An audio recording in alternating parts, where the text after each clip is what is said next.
Welcome back, Tale of Wonder, and we're here to explore the hidden depths of the human experience.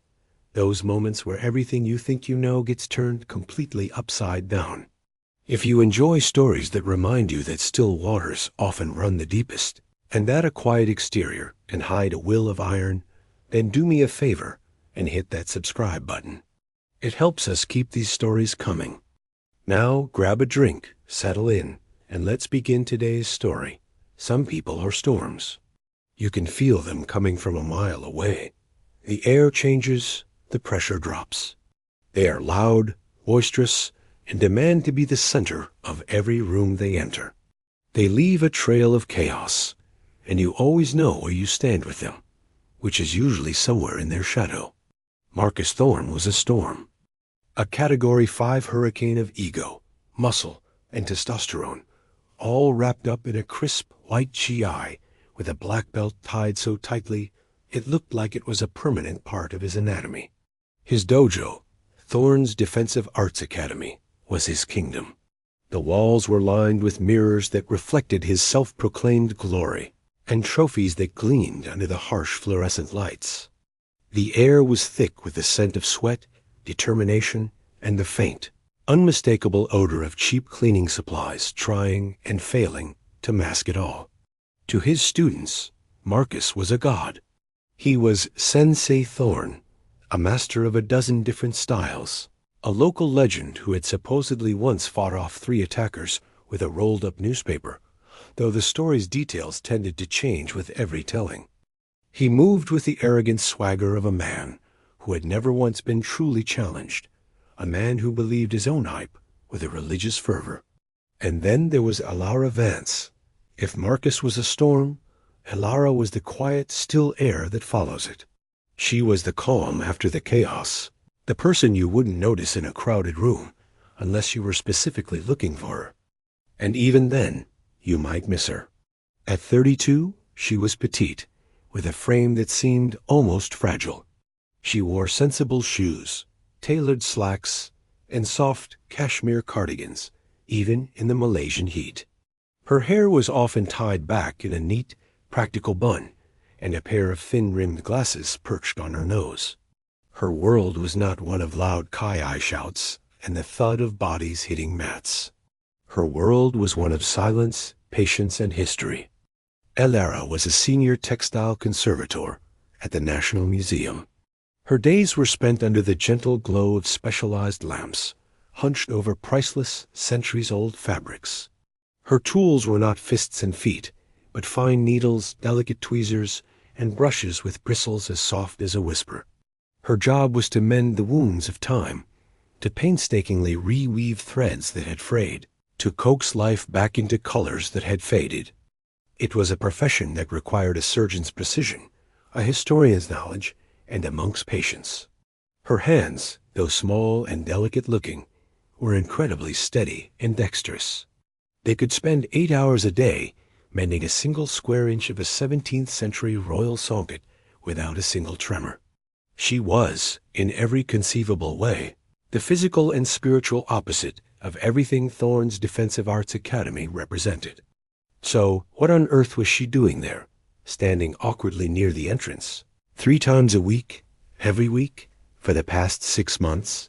The answer stood in the middle of the mat, looking very much like he wanted the floor to swallow him whole. His name was Leo. He was 11 years old, and he was Elara's nephew. After his parents, Elara's sister and her husband, had to relocate to Europe for a 2-year work assignment, Elara had become Leo's guardian. He was a sweet boy, with his aunt's quiet disposition, but none of her inner steel. He was timid, easily startled, and had a habit of apologizing for simply existing. Worried about him, Elara thought martial arts might build his confidence. She'd researched local dojos, and Thorne's, with its flashy website and glowing and likely fake testimonials, seemed like the most professional choice. It was, she had come to realize, a terrible mistake. The dojo was not a place for building confidence. It was a crucible designed to forge copies of Marcus Thorne. It was about aggression, dominance, and a pecking order as rigid as a spine. Leo, with his gentle nature, was at the very bottom. He struggled with the forms, his movements clumsy and uncertain. He flinched whenever anyone shouted. And Marcus, the great sensei, seemed to take a special, perverse pleasure in singling him out. "Vance, are you trying to dance or fight? My grandmother has a stronger stance, and she's been dead for 10 years. Marcus would boom, and the other students, mostly teenage boys and young men eager to curry favor, would snicker. Elara would watch from the sidelines, her jaw tightening. Her instinct, the one that had guided her through the delicate restoration of a royal tapestry, told her to be patient, to observe. She wanted Leo to find his own strength. But with each passing week, she saw him shrink a little more, his shoulders hunching, his eyes fixed on the floor. The final straw came on a sweltering Tuesday afternoon. They were practicing sparring drills. Leo was paired with a boy a year older and 20 pounds heavier, a junior protege of Marcus's named Kyle, who had all of his sensei's arrogance and none of his, albeit limited, skill. Kyle was being needlessly rough, pushing Leo back with sloppy but powerful shoves. Leo stumbled, lost his balance, and fell. He didn't just fall. He sort of crumpled, landing in a heap with a soft oof. Instead of helping him up, Marcus strode over, a look of theatrical disgust on his face. "On your feet, Vance. What was that? A leaf has more fighting spirit than you do. You are a disgrace to this GI." Leo's eyes welled up with tears. He scrambled to his feet, head bowed in shame. And that's when something inside Elara snapped. It wasn't a loud, angry snap. It was a quiet, precise, and final one, like a single ancient thread giving way under too much tension. She walked from her spot by the wall, her sensible shoes making no sound on the polished floor. She stepped onto the edge of the mat, a clear violation of dojo etiquette for spectators. The room, which had been buzzing with the sounds of training, fell silent. Everyone turned to look at the small, cardigan-clad woman, who now stood at the edge of Marcus Thorne's sacred space. "That's enough," she said.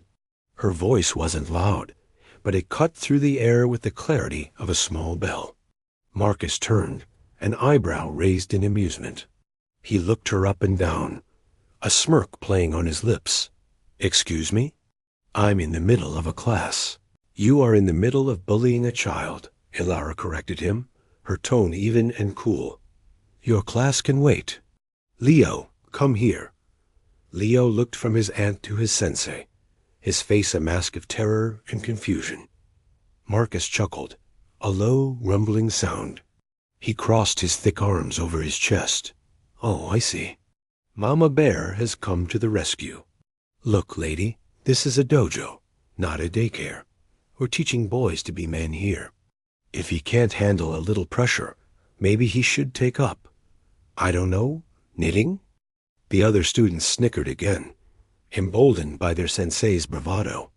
"There's a difference between pressure and cruelty," Elara replied, her gaze unwavering. "You're not building him up. You're just feeding your own ego by tearing him down." The smirk vanished from Marcus's face. No one talked to him like that, especially not in his dojo, especially not a woman who looked like she'd get winded carrying a bag of groceries. "My ego?" he scoffed, taking a step toward her. He was a full foot taller and 100 pounds heavier. He loomed over her, a mountain of muscle and indignation. "Let me tell you something about the real world, lady. It's tough. It's not a cozy little library or whatever you crawl out of every day. Strength is what matters. Power, something your nephew, and clearly you, know nothing about." "There are many kinds of strength, Mr. Thorne," Elara said, her voice still infuriatingly calm. "Brute force is just the most primitive." This was it, the point of no return. Marcus's face flushed a deep, angry red. He was being lectured on strength by a woman who looked like a librarian. The humiliation was unbearable. He needed to re-establish his dominance, to make an example of her. And in his rage-addled mind, the most hilarious, most perfect way to do that presented itself. He threw his head back and laughed, a loud, obnoxious, booming laugh. You know what? You're right. I'm so sorry. How could I, a mere third Dan black belt, possibly understand strength? Why don't you teach me? He gestured grandly to the center of the mat. Come on, show me. I'll even go easy on you. The proposition hung in the air, utterly absurd. The students' snickers turned into open laughter. The idea was preposterous. It was like a house cat challenging a lion. It was a joke. Leo's eyes went wide. Aunt Elara, no, he'll hurt you. Elara just gave her nephew a small, reassuring smile. Then she turned her attention back to Marcus. She looked him directly in the eye, her expression unreadable. For a moment, she did nothing. The entire dojo held its breath, waiting for her to shrink away, to stammer an apology, to grab her nephew and flee. Instead, she said two words that would alter the course of everyone's day. Okay, she said. The laughter died in an instant, replaced by a collective, confused silence. Marcus's triumphant smirk faltered. He had expected her to run. He hadn't expected this. Oh, okay? He stammered, caught off guard. Yes, Elara confirmed. She carefully placed her handbag on the bench. She methodically slipped off her gray cardigan, folded it neatly, and placed it on top of her bag. Then she removed her glasses, folding them with the same precision, and tucked them securely into the bag. Without her glasses, her eyes seemed larger, sharper, and held a focus that was unnervingly intense. She took off her sensible flat shoes, placing them side by side next to the bench. She was now in her silk blouse, tailored slacks, and socks. She walked to the center of the mat and faced him. The dojo was so quiet, you could hear the hum of the air conditioning unit. This had escalated from a joke to a spectacle. Everyone, including Marcus, was trying to process what was happening. This mousy, bookish woman was actually going to fight, or rather, be demolished by Sensei Thorne. Marcus quickly recovered his composure, his shock replaced by a renewed wave of arrogant amusement. This was even better. He would be magnanimous. He would toy with her, make her look foolish, and then gently pin her, proving his point without leaving a mark. He'd be the bigger man, literally and figuratively. All right, then, he boomed, trying to reclaim control of the situation. Dojo rules. First to score a clean point or a submission. No strikes to the head, of course. I wouldn't want to damage that pretty little face. He gave her a condescending wink. Elara didn't react. She simply bowed. Not a deep, reverent bow like his students gave him, but a short, crisp, respectful nod. A bow of equals. It was another small thing that pricked at his ego. He mirrored the bow, then settled into his fighting stance. A wide, powerful base, fists held high. It was a classic, aggressive karate stance. He was a coiled spring, radiating power. Elara's stance, by contrast, was nothing. She just stood there. Her feet were shoulder-width apart, her knees slightly bent, her hands held loosely at her sides, palms facing inward. She looked relaxed, almost casual, like she was waiting in line at the post office. To the students watching, it looked like she had no idea what she was doing. To Marcus, it was the ultimate sign of disrespect. Not even going to put your hands up? He taunted. That's brave. Or stupid.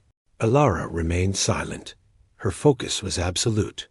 She wasn't looking at his eyes, or his fists, or his feet. She was looking at his center, at the point from which all his movement would originate.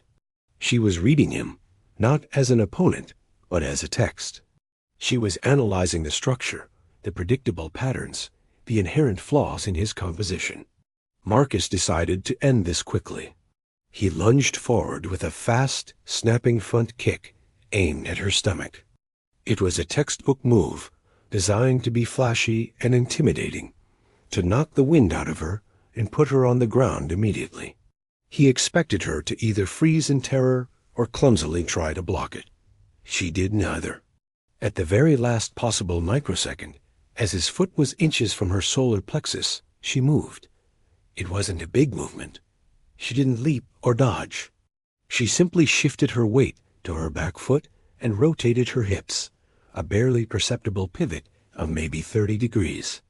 His kick, aimed at where she had been, now sliced through empty air, throwing him slightly off balance from his own momentum. It happened so fast, most people barely registered it. Marcus just thought he'd misjudged the distance. He grunted in frustration and immediately followed up with a lunging punch, a powerful right cross aimed for her shoulder. Again, Elara moved. This time she didn't retreat. She flowed forward, stepping inside the punch's arc. Her left hand came up, not to block the blow, but to gently cup his elbow. Her right hand came to rest lightly on his bicep. She wasn't stopping his momentum. She was joining it, guiding it, like redirecting the flow of a river with a perfectly placed stone. As his fist flew past her head, she used her connection to his arm to continue his forward momentum, adding a slight, upward circular push. Marcus, expecting resistance, found none. He found only his own force, amplified and redirected. He stumbled forward, completely off balance, his powerful frame suddenly as clumsy as a newborn foal. He had to take 3 stuttering steps to keep from falling flat on his face. A murmur went through the crowd of students. That wasn't luck. Marcus spun around, his face now a mask of confusion and rage. The condescending amusement was gone. He had launched 2 powerful, standard attacks, and she had neutralized them with nothing. It felt like punching water. There was no impact, no resistance, just a baffling, infuriating emptiness where his target should have been. What was that? He snarled. Some kind of cheap trick? Your momentum is your own, Elara said, her voice still calm. It was the first thing she'd said since the fight began. She had reset to her neutral, waiting stance. He decided to stop playing. No more single moves. He would overwhelm her with a combination. He launched himself at her, a flurry of kicks and punches. A roundhouse kick, a jab, a cross, another kick. It was the kind of aggressive, high-energy assault that won tournaments and intimidated opponents into submission.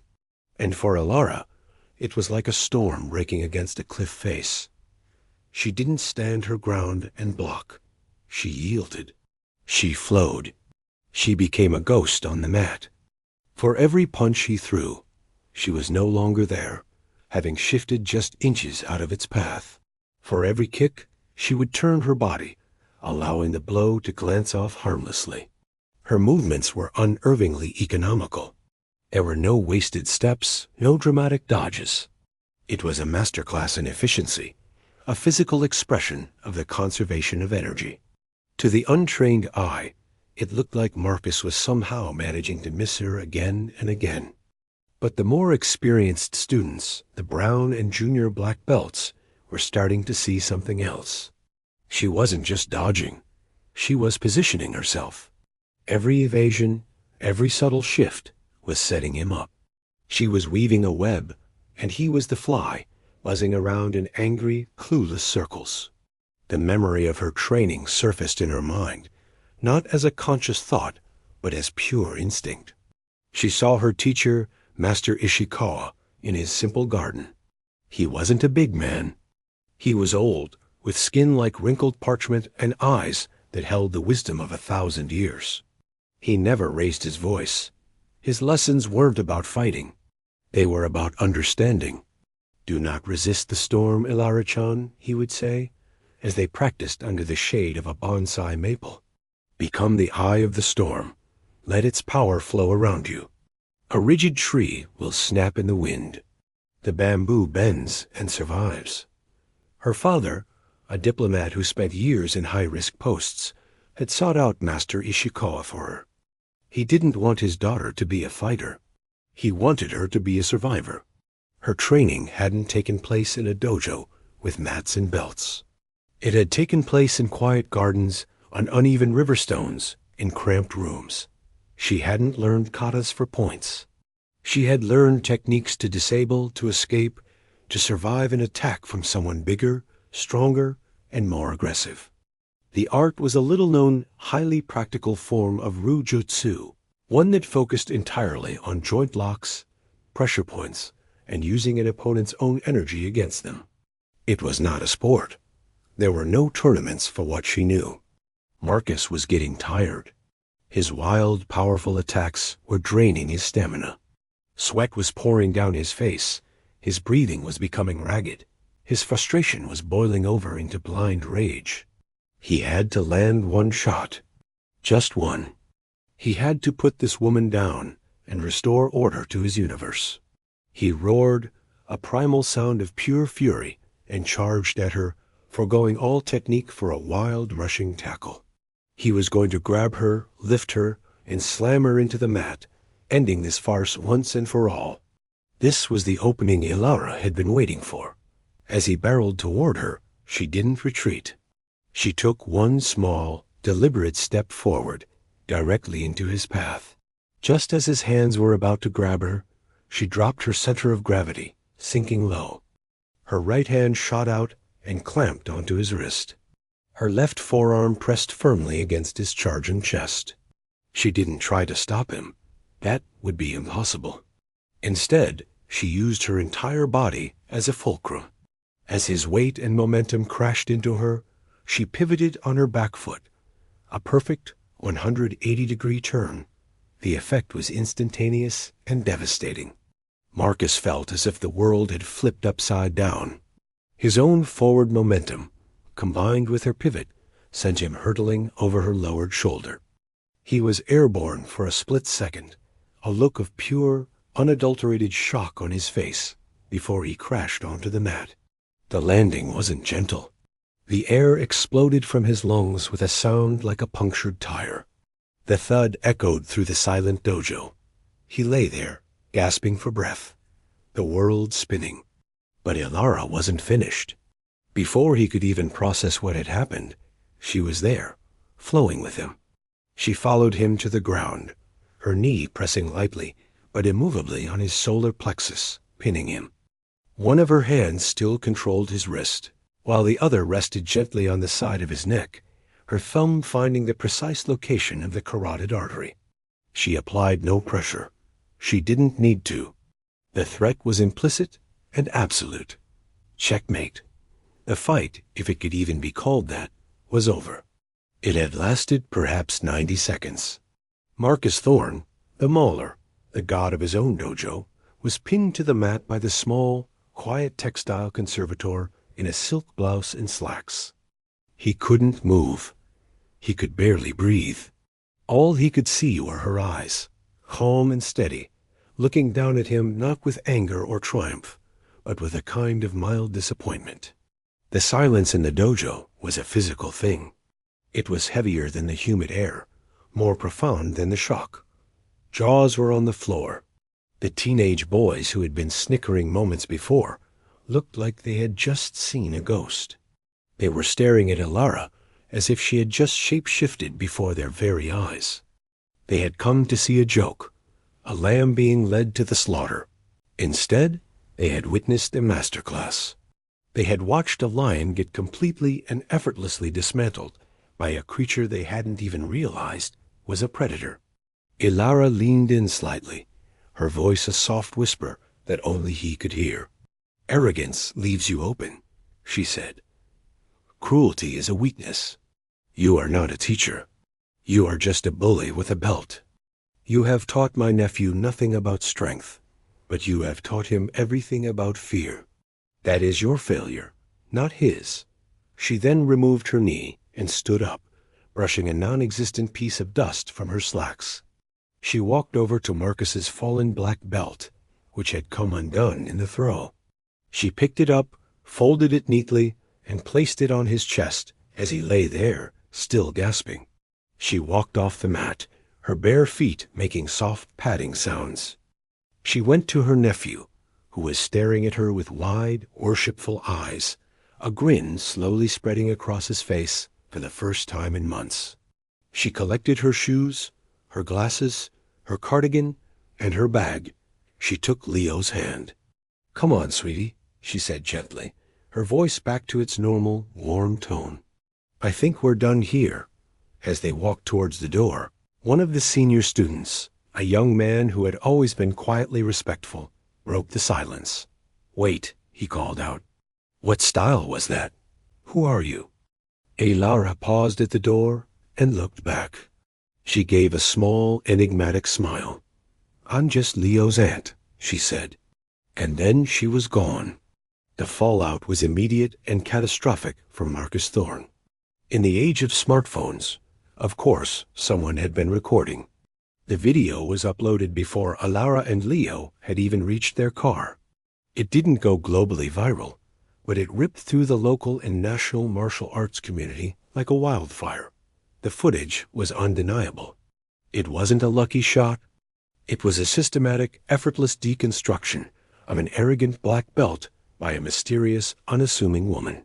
Experts from other schools broke it down frame by frame, marveling at her economy of motion, her perfect timing, her seemingly supernatural ability to read her opponent.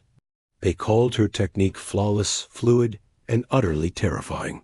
Thorne's Defensive Arts Academy hemorrhaged students who wanted to learn from a sensei who was so easily and publicly humiliated. His aura of invincibility was shattered, his reputation reduced to a punchline. His most loyal students left, embarrassed by association. Within 3 months, the dojo closed its doors for good. Marcus Thorne, the Storm, had blown himself out. Elara, meanwhile, found a new place for Leo to train. It was a small traditional Aikido dojo run by a quiet, elderly Japanese man named Master Kenji. The dojo was clean, simple, and filled with a sense of peace and mutual respect. Master Kenji was the polar opposite of Marcus. He was patient, kind, and his teaching focused on harmony and self-development, not aggression. Leo thrived. He began to stand taller, to speak more clearly, to find a quiet confidence that came from within. Elara would often stay and watch the classes, sitting in the traditional seiza position on the side of the mat. One evening, after the students had left, Master Kenji approached her. He was a man of few words, and his face was usually a placid mask. But tonight, his eyes held a deep, burning curiosity. "Van-san," he began, bowing respectfully. "Forgive my intrusion. I have seen the video of you. My students, they talk." Elara gave a slight, self-conscious shrug. It was an unfortunate situation. "Unfortunate for him," Kenji corrected with a hint of a smile. "Your technique, it is very pure. It is not Aikido, but it shares the same heart. The principle of Eiki, of blending with an opponent's energy. But it is more direct, more final. I have not seen its like in many years. May I be so bold as to ask who your teacher was?" Elara hesitated. She rarely spoke of her past, of those years of intense, private training. But there was a genuine respect in Master Kenji's eyes, a shared understanding that went beyond words. "His name was Ishikawa," she said quietly. Master Ishikawa saw Teru. The moment the name left her lips, a profound change came over Master Kenji. His eyes widened, and the color drained from his face. He staggered back a step, as if he'd been physically struck. His expression was one of pure, unadulterated awe and disbelief. He took a deep breath, composed himself, and then performed a bow so low and so reverent that his forehead nearly touched the mat. It was a bow one would reserve for an emperor or a living deity. He stayed down for a long moment before slowly rising, his eyes now fixed on Elara with an emotion she couldn't quite decipher. It was a mixture of fear, wonder, and ultimate respect. "Ishikawa Sok." He breathed the word Sok, spoken with a hushed reverence. It was a title, one that meant Grand Master or head of the lineage. I don't understand," Elara said, confused by his extreme reaction. "He was just a quiet old man who taught me in his garden." Master Kenji shook his head, a slow, disbelieving motion. "Van-san," he said, his voice trembling slightly. "Ishikawa Satoru was not a master. He was the master. He was the Soke of the Kage-ryu, the Shadow School. A lineage so secretive, so elite, that most in the martial arts world believe it to be a myth, a bedtime story told to frighten new students. It is said the Kage-ryu trained bodyguards for emperors and shoguns for 500 years, and that its techniques were never meant for sport or show, only for absolute effectiveness. Ishikawa Soke vanished from public life over 40 years ago. It was believed he had passed away without ever taking a student to carry on the tradition." He paused, looking at Elara, at her small frame, her gentle face, her patient eyes. The pieces were clicking into place in his mind, forming a picture that was both impossible and undeniably true. "He didn't just teach you," Master Kenji said, his voice now barely a whisper. "A man like that doesn't just teach. If you were his student, you were his only student." He took another shaky breath, the full, mind-boggling implication finally dawning on him. "You are not just a practitioner, Van-san. You are the art. You are the lineage." He looked at her hands, the hands that mended ancient fabrics, and saw them for what they truly were. "You are the last master of the Shadow School. What do you think is the biggest difference between true strength and the appearance of strength? Let me know your thoughts in the comments below." That's all for today's story. If you found yourself holding your breath during that final takedown, please give this video a thumbs up. It really helps the channel grow. Don't forget to subscribe and hit the notification bell so you don't miss our next journey into the unexpected. Thank you for listening. Stay safe, be kind to each other, and I'll see you in the next video.